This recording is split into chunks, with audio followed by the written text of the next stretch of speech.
So you have a request for quote cross your desk, and for one reason or another, you don't feel like it's gonna be a good fit. The logical thing to do here is to no quote, but should you explain why you're no quoting? What's up guys, Ian Sandusky from Lakewood Machine and Tool back here again for Practical Machinist. And today on Shop Talk, we're gonna be diving back into the Practical Machinist forums to help answer a poster who came on with exactly this question. But before we do, make sure you like, subscribe, and turn on notifications below to make sure you never miss a video. Let's get into it.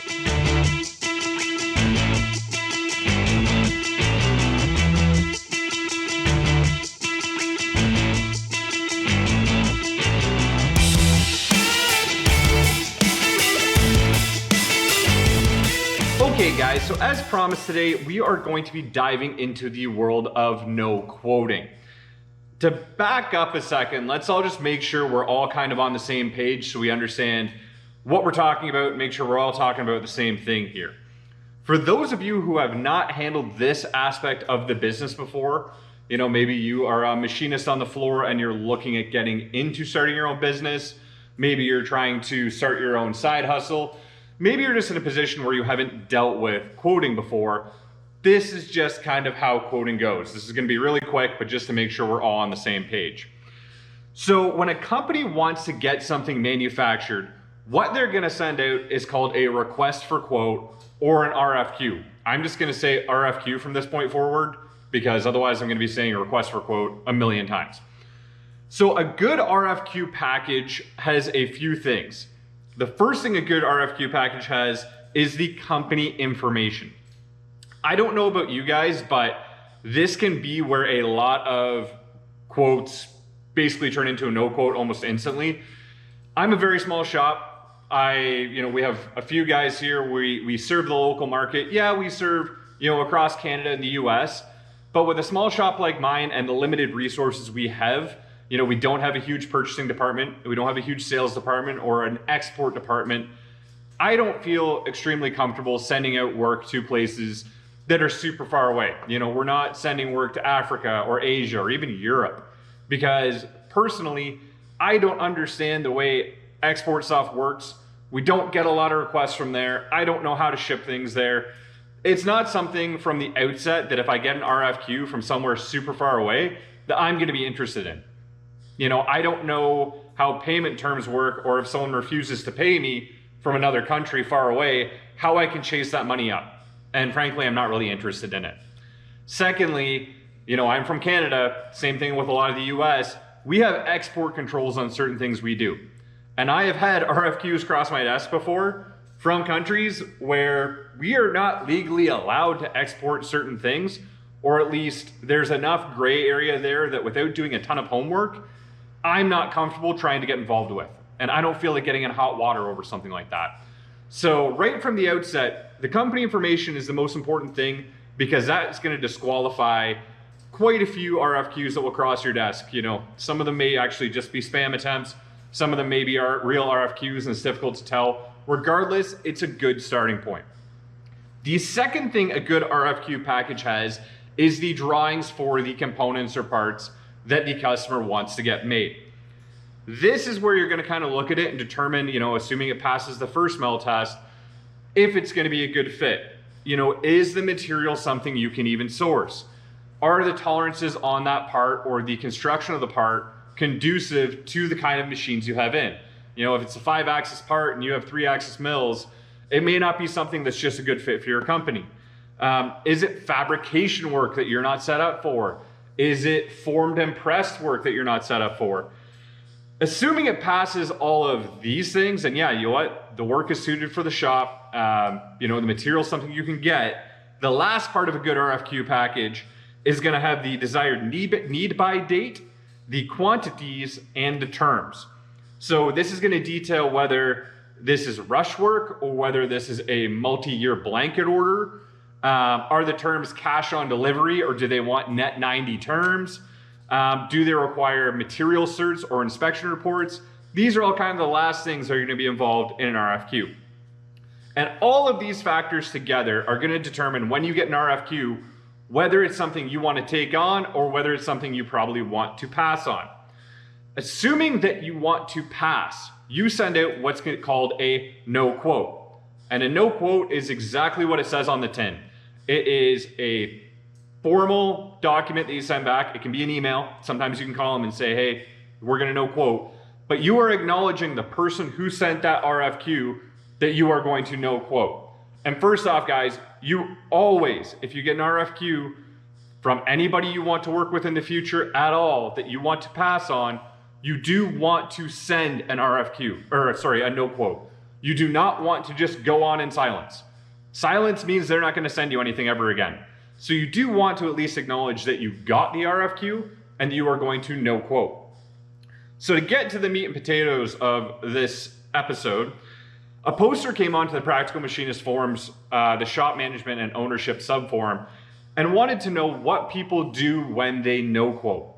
Meaning, do they just send back, hey, we're going to no quote, or do they send a document listing all the reasons why they want to no quote, or do they try to negotiate? But really it was, do you explain why you are no quoting when you no quote? And while this sounds like a fairly simple question, I think it's a very important thing to point out. You know, someone's coming on to ask this question, so clearly we can't be clear enough with this. The forum posters and myself shared the exact same idea, and that's you almost always, in every situation, assuming that it's a real RFQ and not a spam email, want to reply with a reason why you are no quoting. Does this take time? Yes. Does this waste time? Yes. Is it essential? Also yes. Firstly, you need to realize that very rarely, we've talked about this before in quoting, that very rarely you are going to be used as a pricing exercise, meaning that you're getting an RFQ that's not real. You know, someone's trying to ballpark pricing on a build that's not actually going to happen, or you're getting played off another company just to get some pricing. This happens, but you do need to remember that this is extremely rare. You can't walk into every RFQ assuming that it's not real and, you know, I'm not going to waste my time on this. You need to treat most RFQs as real because the majority of them are. Simple as that. When it comes to RFQs, when people send out these RFQs, they are trying to fill a need that they have, plain and simple. And believe it or not, people want to work with companies that help them and make their lives easier. You know, I've said it before that as much as this is a industry that has machines and carbide and steel and aluminum, at the end of the day, it's really a people industry like most industries out there are. And people want to work with people who are helpful. Now you may say, well, it's not helpful for them if I can't do the work. It's not really the case. You know, if this is a potential new customer and you get an RFQ from them and you just turn around and say, nope, you know what, no quote, and you give no explanation, that's not really being helpful. Yeah, you're saving their time. Maybe you can respond quicker than if you give an explanation, but you're not telling them why. And the reason telling them why is helpful is because they may, as we've said before, have no understanding of a machine shop's capabilities. They may say, I need something made out of steel.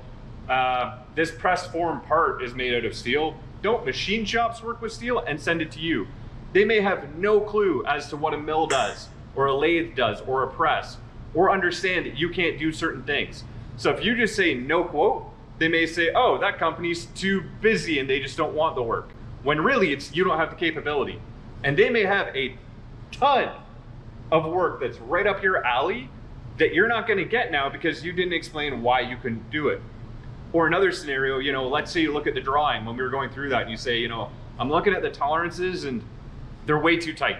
I can't hold that with my machines reliably, or there's a feature on there that I could machine, but I can't with my measuring equipment or my CMM or whatever it is. I don't have the ability to measure that, so I don't feel comfortable holding that super tight tolerance on that one feature. If you just no quote and say, yep, no quote, that's one thing. But if you turn around and say, hey, listen, I'm gonna no quote because this, I can't measure this one feature, so on and so on, they may turn around and say, oh, do you know what? A junior engineer or an old engineer or whoever designed this, and that's not actually critical. That's just the way they toleranced it. Sorry, here, let's open that up. and all of a sudden you have a very nice paying job out of that. Last scenario is, if you look at the timeline and you say they want 1,000 parts and they have a 2-week delivery lead time on there, I can't do it. If you take the time and tell them, hey, listen, I would love to do this work, we're well set up for it, but the timeline's just too tight.